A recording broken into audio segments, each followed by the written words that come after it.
York. This is WIUR Radio.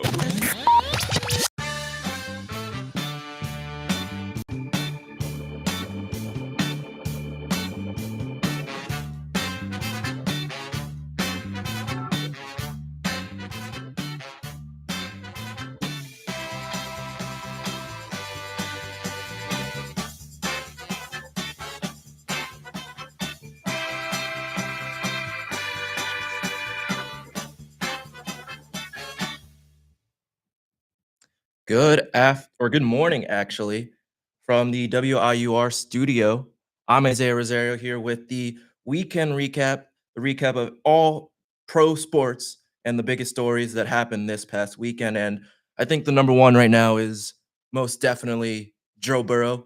We saw him going down with that turf toe injury in the game yesterday afternoon. Just was officially ruled this morning that he is going to miss 3 months, which is a big hit for the Bengals organization. I mean, one thing that I saw on social media yesterday was that it was one of those transition TikTok videos of Joe Burrow and Andrew Luck saying we could be on the same trajectory for seeing Joe Burrow go down with constant injuries and his career going down early because of all these injuries. And I think just the one thing that I think there's just the Bengals need to focus on in the next few years is making sure you protect your quarterback. All his big injuries were pretty much from not being protected. And when he's healthy, he's I would argue, a top five quarterback, probably even top three in the league with his arm and his weapons that he has. So he has the ability to be one of, if not the best quarterback in the league, but with all these injuries, it could be ending early, which also is something you really don't want to see. A quarterback of that caliber go down and be out for 3 months, not going to be back until maybe mid December, early January, and at that point it's already playoffs. I mean, Jake Browning played pretty well yesterday, but the interceptions almost hurt their chances of winning last night. It was three interceptions by the time he came in, and that's something that obviously can't happen when you want to compete and be a top team in the AFC and just give Joe Burrow a chance to actually compete and be a quarterback come the playoffs. Because again, Burrow is one of the few quarterbacks in this league that could actually take down Patrick Mahomes. And talking about Mahomes, everyone's talking about if that dynasty is over. I really wouldn't think that dynasty is over. I think it's just they need a couple weapons, and with Xavier Worthy going down with that dislocated shoulder, and then you got Rasheed Rice on that suspension, he's pretty much throwing to nobody right now, and that really showed evident last night versus the Eagles. He kind of just did everything by himself, which is kind of something you don't want to see out of Mahomes. But again, it's Patrick Mahomes. He doesn't need the greatest weapons, but he needs at least one. And Travis Kelsey didn't look the greatest yesterday. He had that drop actually, which would have been the touchdown. I think to give him the lead at that point. I could be wrong, but who knows? I mean, I think Kelsey's days are done. I think him and Taylor are going to be living happily ever after this season rounds up because he just doesn't look the same. And he says he feels healthy as ever, which I don't know if that's the truth at all, but we shall see. I mean, he just doesn't look good. I mean, he gets some catches, but that's because it's Mahomes' only target right now. You're not throwing to Juju Smith-Schuster every time you want to go deep or you want to do a quick route, but you got to get that one option. And I guess it's still early to see once Rice comes back in week 7, but I think we could see the Chiefs go for a wide receiver one at the deadline. I mean, we don't know.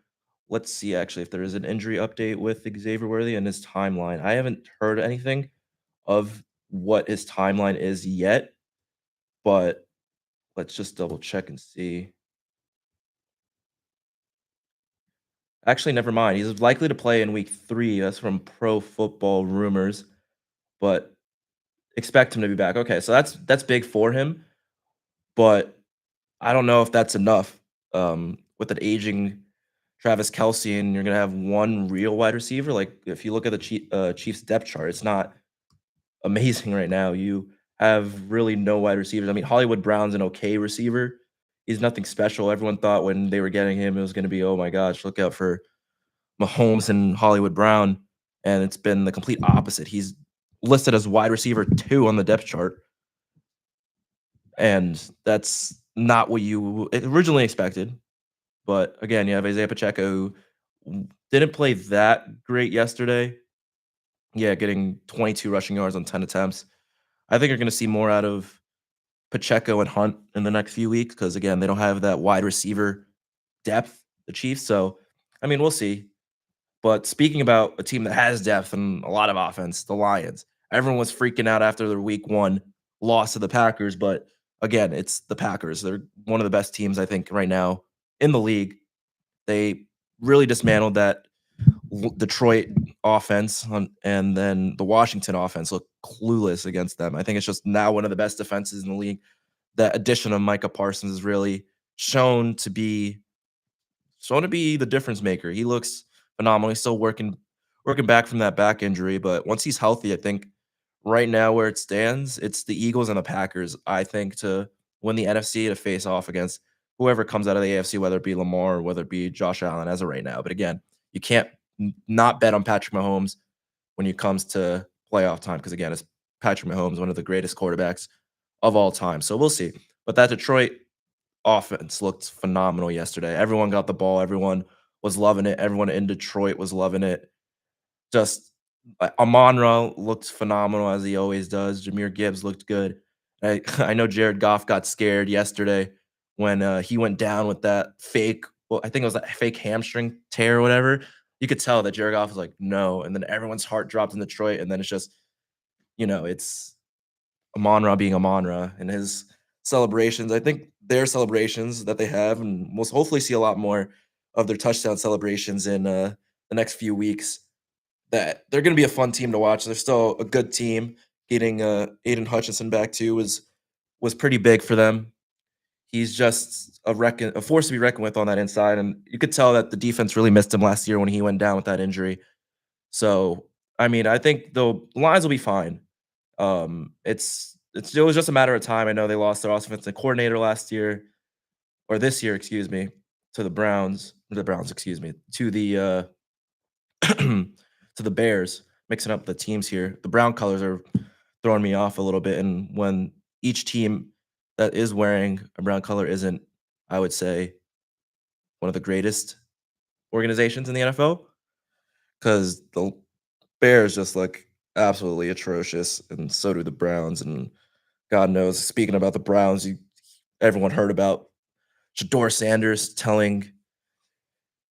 just saying that he didn't want to get drafted to the Ravens, who were going to take him before the Browns because he didn't not want to sit behind Lamar Jackson, which is, I think, one of the dumbest things that you could possibly say. I mean, you're sitting behind and working behind one of the greatest quarterbacks in the league right now.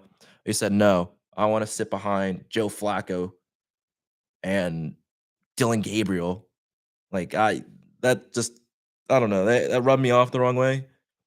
I don't really know. It's Shador being Shador. I personally think I don't think he's gonna be a QB1 in this league for a long time.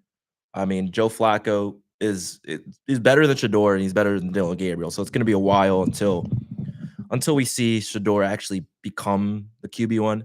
So who knows? And then you got again the dumpster fire right now that is the Miami Dolphins. They look atrociously bad. I'm getting all these videos on social media from Dolphins fans saying it's time to fire Mike McDaniel, and the word is on the street right now that it's going to be around week 6 if they don't do anything good that I that he'll be fired. I could see a world where he does realistically get fired. I mean, he's just not a good coach.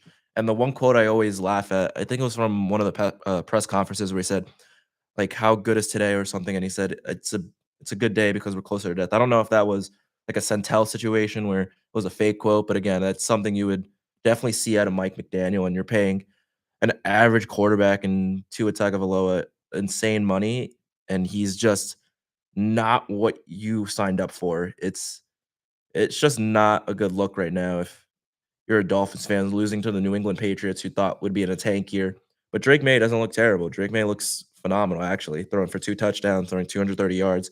Again, it's a weird case right now because 'cause they're playing against the Miami Dolphins, who are not a good organization and really don't know how to utilize their best players. I mean, Devon Achane had a great game receiving, but they didn't use him really as much in the rush game. His longest rush was at 9 yards and only 30 rushing, but again, he had 100 receiving yards and 8 receptions. So he's more of a receiving back in this offense. But again, I think that's not what you're looking for when you're in the Dolphins scenario right now. You got Tua with the QBR also of 42.9 and 5 sacks, which is absolutely insane. Holds the ball on way, way, way too long.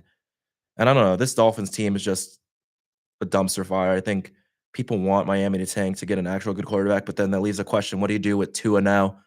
Tua is just not the guy, and you're paying him all that money. So do you want to take that big paycheck and just release him, and or just take that money and say, yeah, just walk? But who really knows? I mean, it's it's a weird case scenario for just for the Dolphins to be in. I mean, they're not a bad team. They were a fringe playoff team a couple years back, and now they're just an average team at best. I mean, they have the talent to be there. Like Jalen Waddle's phenomenal. Tyreek got he's in and out. He's aging, but again, he's still one of the quickest players in the league. So it's tough to defend him going for 6 receptions, 109 yards yesterday. Each catch going for an average of 18.2 yards, which is absolutely ridiculous at his age now. And everyone was saying that he was on the trade block at one point, but supposedly no teams call for him. The Chiefs were supposedly one of the teams that called for him, but then it was a report that came out just confirming that no one called for Tyreek Hill. So I think he's stuck there. Do you trade him at the deadline to try to get something back for him and go into a little rebuild? But who knows? We got to look at the schedule now to see if they even have a shot. The Bills, that's a loss. The Jets, two dumpster fires in my opinion. The Jets also looked atrocious yesterday. Fields looked horrible. Just did not look good. Brees Hall didn't look good as well. Panthers, you should win. I mean, it's not a terrible schedule, but in that like week 5, 7 range, you gotta beat the Browns, you gotta beat the Panthers. Those should be your first 2 wins in the season because the division games are always the tougher ones. But we'll see. I mean, the Jets, it's the Jets. The Jets will Jets. I mean, it's not an easy schedule for them, but we'll see. I mean, it's still early. And then you got obviously the game of the week yesterday with Dallas and New York, and an insane catch in that fourth quarter from Malik Neighbors to put them up late with 30 seconds left, up 3 actually with 30 seconds left to give the ball to Dak, and Malik Neighbors doing his best Steph Curry impression last night, doing a night night with 30 seconds left, which was a bit of a statement when you ended up losing that game, and it's gonna go in those celebrations compilations where never celebrate too early because he celebrated way too early, and it ended up being a just a loss for just loss for the Giants straight up. I mean, it everyone was gassed in that overtime period. You could tell everyone was just tired, and I still don't know what Russ was doing. He had the opportunity to win the game. He had the 3-minute drive, and it was first to score at that point, and then it just crumbled from that point. It just heaved one around like the 20, just layup for an interception, which was the difference in the game. And I mean, the offense of the Giants, they don't look terrible. I mean, I think Malik Neighbors, his rookie year, was missing that deep passing threat at QB, and Russ is one of the best deep passers in the game from going back from his time to Seattle. And I mean, the Broncos was just a little pause in his career, but again, he looked like prime Russ yesterday. He looked like the Russ that won a Super Bowl against the Denver Broncos. So we'll see. I mean, it's still early. He looks phenomenal though. So a dual card, it's gonna take time. And it's gonna take a little bit more effort. I mean, the line of the Cowboys is always average. It's not the best line. It's not the worst line. It's just gonna be tough to do much there. So hopefully during next week's contest for the Giants, play see. They play the Chiefs. Okay, so actually that's gonna be a lot harder than I thought. But going past the Chiefs, you get the Chargers and the Saints, which should be 2 decent games for, I think, with Abdul Carter, because again, it's not crazy offensive lines for either of those teams. I mean, Abdul is who knows who's gonna be lining up against Abdul Carter during the Chargers? Because again, who knows if it's gonna be rookie sensation or former rookie sensation Joe Alt, who played phenomenal last year. But who knows? He could Sexy Dexy, he could be lining up against. He could be lining against Thibodeau, Burns, but who knows? I think if he wants a real test, they'll find a way to have him line up against Joe Alt, and that would be definitely one of the matchups I would prefer to see, because those are two of the best guards on the defensive end and on the offensive end that could be in the league. It could be the future of the lines in the league, and we are going to do our first ad read of the day before we transition to baseball. And are you interested in having your voice heard? Interested in hosting a show on WIUR? Email our president, Robbie Basil, or come in at the station in the third floor of Murphy Hall, and we could help you get started. And again, shout out to my producer, Robbie, who's on the sticks for my first ever radio show. I'm more of I would think, a broadcasting guy. I like to be in front of the camera. Well, in front of the camera like you guys, but more in front for a broadcast, because I don't think radio really is my thing, but we'll figure it out in a few weeks, because I think time is flying already. I've been already talking for 15 minutes, and it doesn't seem like 15 minutes when you're just yapping. And I could yap about sports all day. That's what I hope my future job could be, just talking about all things sports. And now we're going to transition to baseball. Yankees finishing off and closing a very difficult stretch where they went 7-5 versus 3 or 4 AL playoff teams with the Blue Jays, Red Sox, Astros, or 3 of the teams that they faced off against, and the Blue Jays, who they also faced off against. They didn't look terrible. I mean, I watched most of the games, and I think their issue was the bullpen. There was a couple games against the Tigers. It was just a bullpen disaster, and I'm wasn't too happy about it. But again, I can't complain, because those kind of disasters really came off their back end guys. It wasn't their main guys. Devin Williams looks like he's found his groove a little bit. I think he knows his spot now. Is going to be the setup guy to David Bednar. I'm going to be interested to see in the playoffs whether it's going to be Weaver being the setup, which I personally want. I want Weaver to be the setup man, and then David Bednar coming in to close in. But that also leaves you a Camilo Duvall, who has not been playing phenomenal with the Yankees so far since he was traded. I think it was just a transition period for him, and I think he'll pick it up again. It's one of the best bullpen arms in the league, and when I saw that we got him at the trade down, I'm like, holy cow, David Bednar. We have one of the best relief pitchers now in the league, and he's not putting up insane numbers right now, but it's going to take time. It's just time for him to get ready. And New York isn't really a place that a lot of players strive off immediately, but it will come with time. I mean, it's one of the best closers in the league. He'll be more than fine. And then talking about the pitching, I mean, I think you this little stretch really solidified, in my opinion, what the 1, 2, 3 is going to become come playoff time. I think it's going to be Fried at the 1, Rodon at the 2, and then I think you give Cam Schlittler, the rookie, the third string. He's just been absolutely phenomenal. It's insane to see what he's doing as a rookie, taking a almost perfect game a few weeks back, and it's just great to see just him absolutely shove. And it's one of a kind seeing that man pitch. I Every time he pitches, I think of him and Cole in the same rotation is going to be just disgusting when Cole comes back healthy. And when he comes back healthy, it's gonna be something. I think it's like, yeah, looking here at the start versus Tampa Bay when they took a no hitter into the 6th.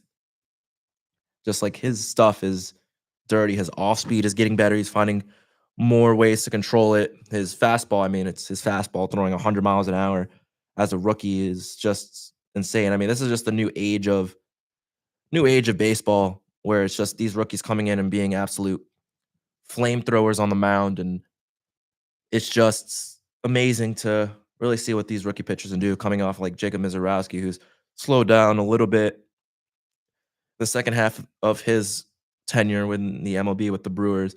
But again, he's gonna be in that rotation come playoff time for the Brewers. And it's just gonna be phenomenal to watch these rookie pitchers have such a big impact when it comes to the rotation in October and in November hopes for these teams because I know the Brewers just clinched their spot, the Phillies just clinched their spot as well in the playoffs, and no AL team has yet to be clinched, but I think we could expect that their clinching scenarios are going to come soon. I think the Blue Jays and Tigers are going to be up first, and then the Yankees are going to be right behind them. And the AL MLB picture is looks to be set right now. I mean, we'll check out the games quickly, just the standings and who's right behind them. I mean, we'll talk about the NL in a minute, but I think the AL is going to be set right now. I mean, the Tigers are going to be the one seed, and definitely looks like possibly behind the Blue Jays.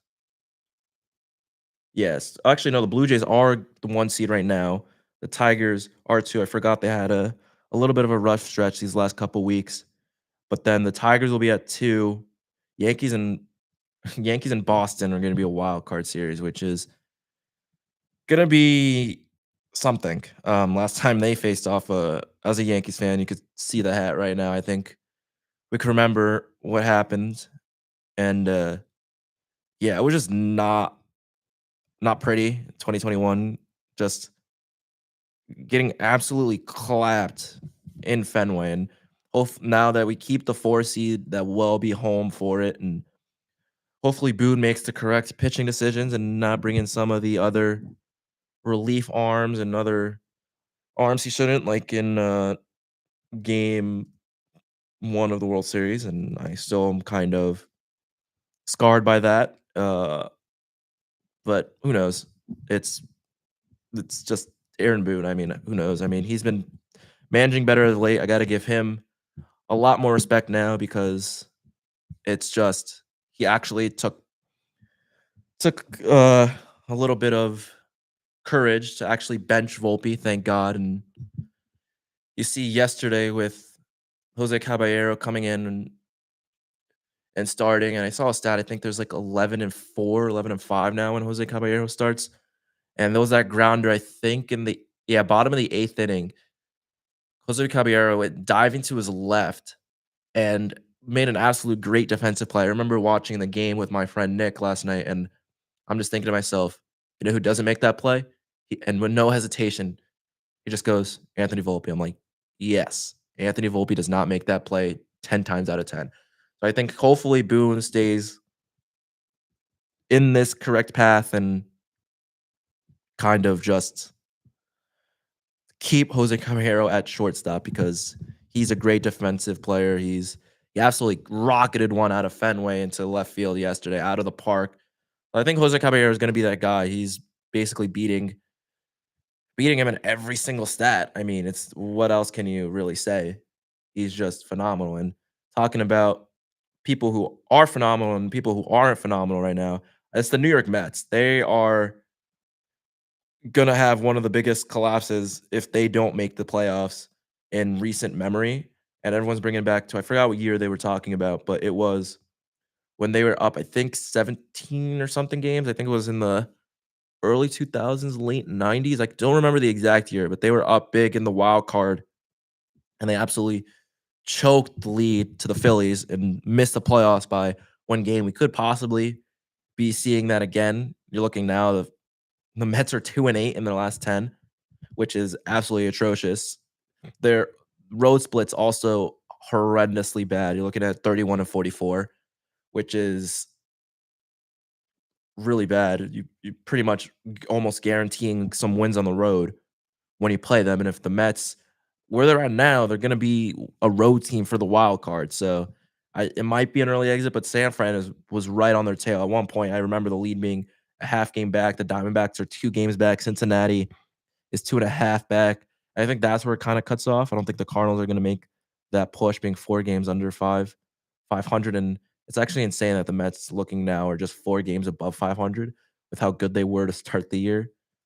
And Soto has been giving you the stuff that he was gonna be giving you. His average is definitely a little bit down, but he has a 40-30 season, and he's gonna eclipse 100 RBIs this year. He's gonna probably get 45-ish home runs, I would think. So it's everything that you've paid for. I think it's just the pitching that's been absolutely atrocious on the offense. Like looking in these losses, some of these runs that they have allowed, you're allowing the I guess the Rangers were hot at the time. They're making a little push, but the offense is not that great in Texas, and you're allowing them to score 8 runs. I mean, the Phillies was a tough that was a tough spot to put the Mets Philly series in when the Mets weren't as good as they thought, or the Mets, excuse me, the Mets weren't as good as they thought in that point, and then you give them one of the best teams in the NL with the Philadelphia Phillies, and you get swept in 4 games, and the Red Series could possibly hurt them if they fall out. The Mets losing 2 out of 3 in that series as well, which doesn't look good. I mean, their first win coming all the way since what was this date here? On September 5th was the last time they won a game before winning versus the Rangers, and now they're going to face off against the San Diego Padres. And looking here, it says that the Mets have a 53% chance of winning that game, and I really don't know if that's true because I guess Michael King is uh is back and pitching for the first time in a while. His last start coming on the ninth for Cincinnati, pitching 5 innings. So I mean, once Michael King gets his groove, it's a tough game. So the Mets need to come out with a win. And we should just check real quick also who the teams right behind the Mets who they face. Because again, there's a world where the Mets easily lose 2 out of 3 in that series. I mean, it's the San Diego Padres. Let's be real here. And then the Diamondbacks, the Giants face off. So that's going to be another key series because whoever loses that series, I think their time in the wild card picture is done. So I mean, it's going to move around. And the Reds are 2.5. Let's see who the Reds play. Reds are playing the Cardinals. So if you're a legitimate playoff team, I know they lost 3 straight now, but you should win that series versus the Cardinals. The Cardinals are not gonna be winning a lot of games come the end of September. So that should be a series that you should win. So who knows? I mean, it's September baseball, the best time of the year. Every game really matters. And we'll see. And now transitioning to basketball, actually, we're going to see the Eurobasket close up yesterday in Germany, showing that they're continuing to be a powerhouse in Europe. I mean, they are. And I saw a topic of conversation as if Dennis Schroeder is an Hall of Famer, and because his resume is actually insanely good. Let's just pull that up real quick, just to see what his resume looks like. Because he is one of the best international players of all time. His resume really shows it.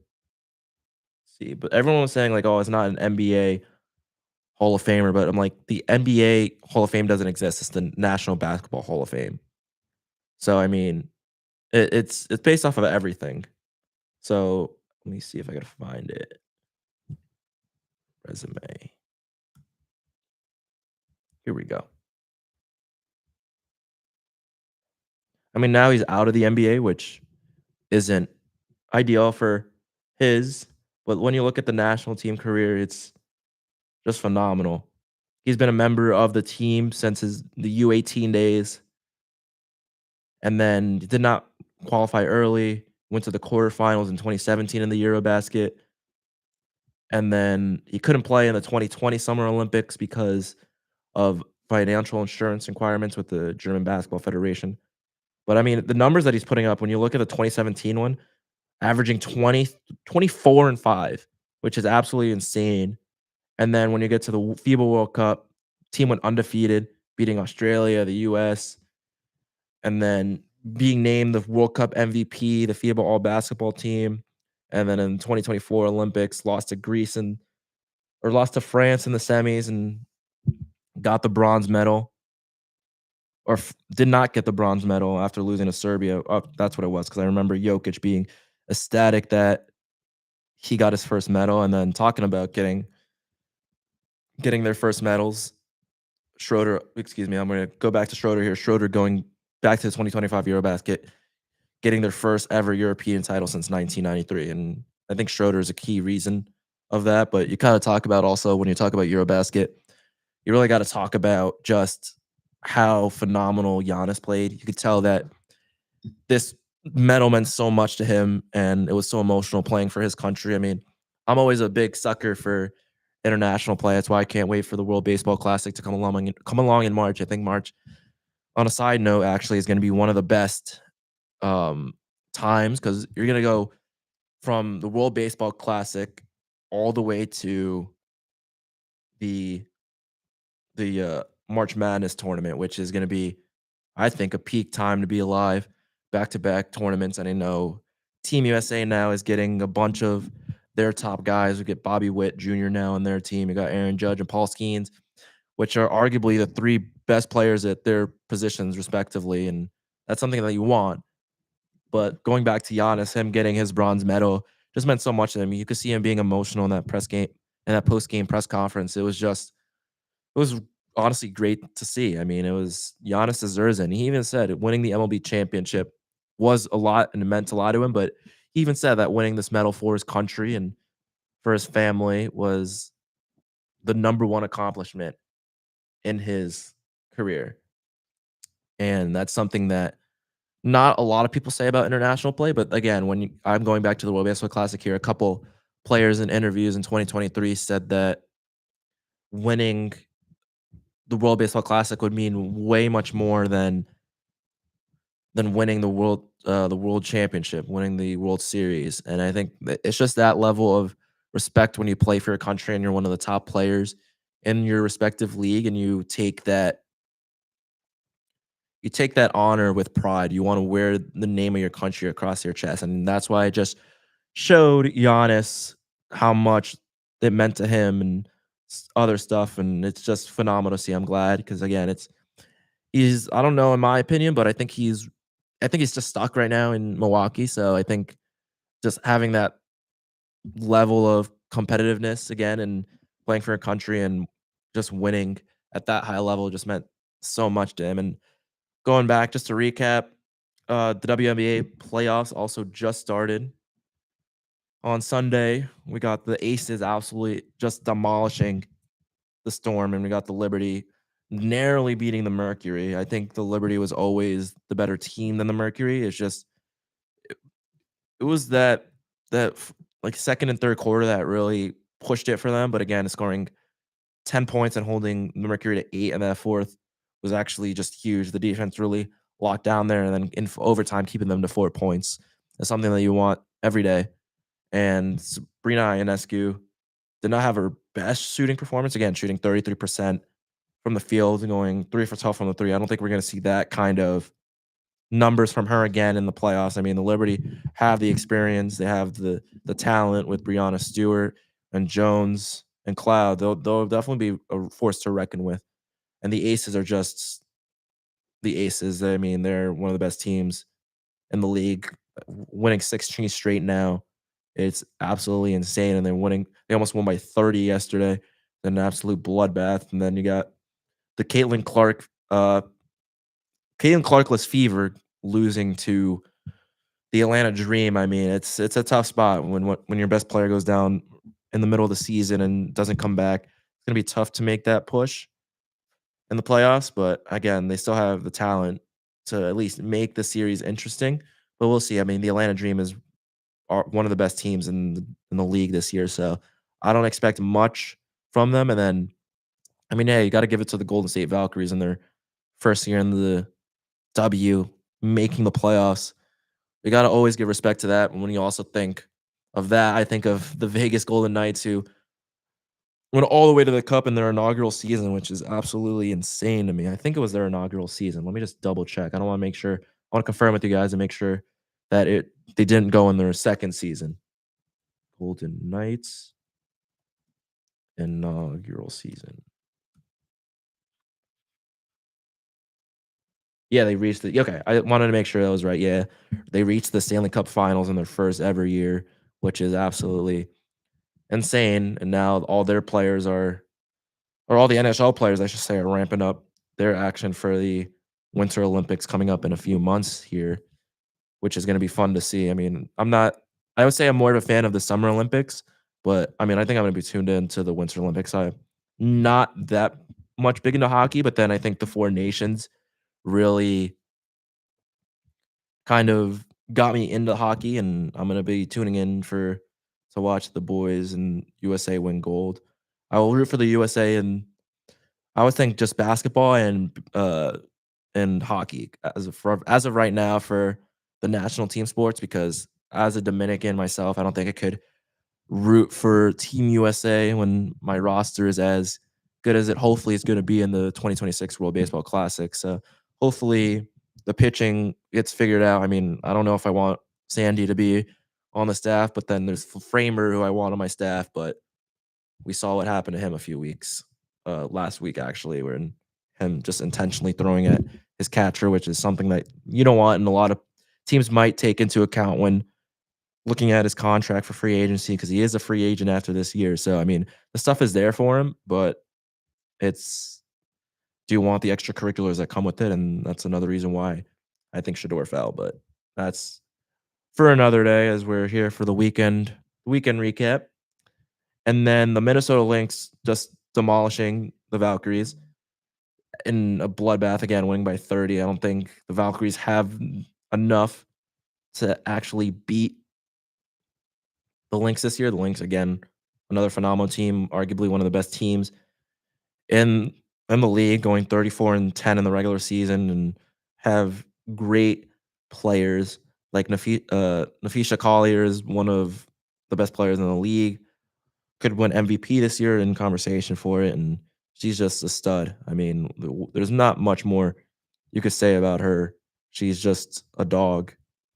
Shooting 36% in a playoff game is ridiculous. I mean, Shepard also shot 57 from the field, going 4 for 7 from the field, 4 free throws, and but again, Nafisha Collier is just an absolute animal. So, and just to make sure before we close up shop here that we did not miss any other key stories on the day. I think we hit all the big ones. Just double check one more time to see if anything broke on ESPN. It's still the Burrow injury. I think that's gonna really hurt them. Um, I think that may be it. Cal Raleigh yesterday also hitting the most home runs for a switch hitter in a season. So shout out to Cal Raleigh, but I don't think the MVP conversation is still up for debate. I think he slowed down, but it's home run or bust for Cali, and I think or Cal Raleigh, excuse me. And I don't think with the numbers Judge is putting up, it's night and day. I know his betting odds now are pretty close to -1,000, so it's almost like a lock for him to get in and win his another MVP. Should be one more, but we don't want to talk about that 2017 season for Jose Altuve and the cheaters in Houston. As a Yankees fan, I know I should probably remain biased, but remain unbiased. Excuse me, not biased. You don't want to be biased when you're in sports broadcasting, but when you're in a scenario like that and it's known, I don't want to get too much into it. I know I'm gonna get too much into it. Um, yeah, I mean, I think I saw also a lot of conversation about the tush push and whether it should get banned. I know they can't ban it mid-season, but it it's a good play. Again, you can't really just ban it. I think I saw a conversation, one of the radio hosts, I forgot his name, that you can't push on the defensive end for a field goal. You can't push one of the linemen in the line to try to block a field goal. And then what's the difference for the NFL on the offensive side?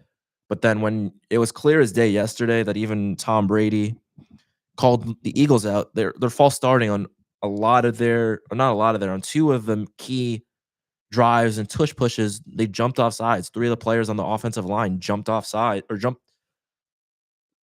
What it was a false start. Excuse me. It was a false start in two of the key tush pushes that helped propel the Eagles to that win yesterday. And it's just so tough to officiate. Even Dean Blandino, one of the rules analysis for the broadcast, is saying, yeah, he's tired of the tush push because it's so hard to officiate. And you don't know where the ball is half the time because everyone's just on top of Jalen Hurts. So you don't know where the ball is. When that pile is there and there's a little gap, he could just pull out his hand like this and kind of just here's where the ball is placed, even though it really wasn't where the ball is placed because there's just a dog pile on top of him.